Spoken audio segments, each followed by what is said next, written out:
Business में उनकी जो डिलीवरी का जो जो रिपोर्टेड था, वो बी टू बी क्लाइंट में एक अच्छा खासा उनकी ऑनबोर्डिंग फास्टर हो गई, जल्दी होने लगी। तो अगला है कि प्रॉब्लम सॉल्विंग प्रोसेस, ये समझना जरूरी है। तो आपके पास जब आप काम करोगे तो कोई ना कोई प्रॉब्लम तो आएगा, और आप जब चैलेंज ले रहे हो तो आपको उसी को एड्रेस करना बहुत जरूरी होता है। तो ये काम करने के लिए ना आपको करना क्या है, लोगों को परेशान तो रहते हैं लेकिन उन्हें समझ में ही नहीं आता है कि प्रॉब्लम है क्या। तो सबसे पहले क्या करना चाहिए, क्लैरिटी लाने के लिए उसको एक प्रॉपर क्रिस्टल क्लियर जो है ना डिफिनीशन देना चाहिए कि व्हाट इज द प्रॉब्लम।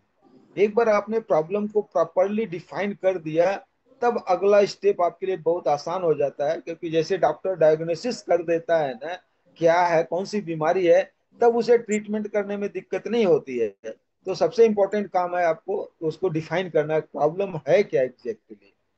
उसके बाद जो है अगला होता है कि आप उसको क्या करोगे, प्रॉब्लम डिफाइन कर लिए तो कितनी संभावनाएं हैं, उसके लिए ब्रेनस्टॉर्मिंग सेशंस लगाइए और उसके सॉल्यूशंस निकालिए कि क्या क्या सॉल्यूशंस हो सकते हैं इसके। और उन सॉल्यूशंस के ऊपर फिर आपने कुछ जो है कंसाइज कुछ डिसीजंस लेना होगा कि ये एक्सेप्ट हो गए, ये जो है सारे जितने आपने इवेल्युएट किए उसमें से कुछ जो निकल के आया उस पर आपने डिसीजंस लिया, और उसके बाद आप उसको इम्प्लीमेंट करो उस सॉल्यूशंस को। इम्प्लीमेंट करने के टाइम पे आपका काम आता है कि वो जो आप इम्प्लीमेंट कर रहे हो वो उसकी मॉनिटरिंग हो रही है कि नहीं हो रही है। और मॉनिटरिंग के दरमियान आपको लगता है कि ये सॉल्यूशंस को थोड़ा बहुत एडजस्ट करने की जरूरत है, अब उसको एडजस्ट भी कर लो। ये पांचों स्टेप्स अगर आपने प्रॉब्लम सॉल्विंग टेक्निक को इस्तेमाल करके कर लिया तो निश्चित तौर पे सक्सेस को कोई रोक नहीं सकता, ऐसा मैकेंजी का क्लेम है। तो आपका जब स्ट्रक्चर आपको क्लैरिटी आ गई तो अब आती है कि आप चीजों को प्रायोरिटाइज कीजिए। तो कौन सी चीज को पहले करनी है, कौन सी चीज कॉस्टली है, वो उसको आप टॉप प्रायोरिटी पे लेके आइए। जो से थोड़ी कॉस्टली कम है उसको प्रायोरिटी चेंज कर सकते हो। एंड देन उसके बाद उसको सिंथेसिस करना चालू करो और एक्शनेबल इंसाइट्स में लेकर के आओ। क्योंकि वो एक ही एनालिसिस के बाद आप नहीं कर पाओगे, उसको मल्टीपल टाइम्स उसको सिंथेसाइज करने से ही उसको खत्म कर पाओगे, आगे बढ़ा पाओगे। तो यहाँ पे एक सतारा की टर्मरिक जो ग्रोवर्स एफपीओ थे उसने जो है अपना जो रिजेक्शन रेट था करीब 22% से 8% कर दिया, इन सारी प्रॉब्लम सॉल्विंग टेक्निक का इस्तेमाल करके। तो ये एक अच्छी टेक्निक है जिससे कि आपका फायदा होगा। मैकेंजी ने जो कैपेबिलिटी बिल्डिंग का जो फ्रेमवर्क बनाया फार्मर का, उसमें उनके बोर्ड लेवल, मिडिल लेवल और फील्ड, तीन लेवल क्रिएट किए, और तीनों को जो है उन्होंने बोला कि आप तीन लेवल पे अपनी कैपेबिलिटी को बिल्ड करो। पहला लेवल बोर्ड पे आप जो है तो कॉम्पिटेंट लोग होने चाहिए जो कि जो कंप्लायंसेस हैं गवर्नमेंट को उसको इंश्योर करें, और जो प्लानिंग स्ट्रेटेजी जो बनानी है वो काम करें।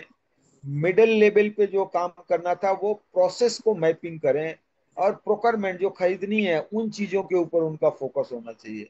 और जो फील्ड में जो ग्राउंड में काम करने हैं उनको बताया गया कि आप जो है जो है उसको सॉर्टिंग करने में काम कीजिए, उसको सुखाने में काम कीजिए, और जो डॉक्यूमेंटेशन करने हैं उनके ऊपर काम कीजिए। तो ये था जो है फार्मर की कैपेबिलिटी बिल्डिंग का। और इससे भी जो है ना उनको करीब 84% हायर परफॉर्मिंग एफपीओ जो है उनको मिले।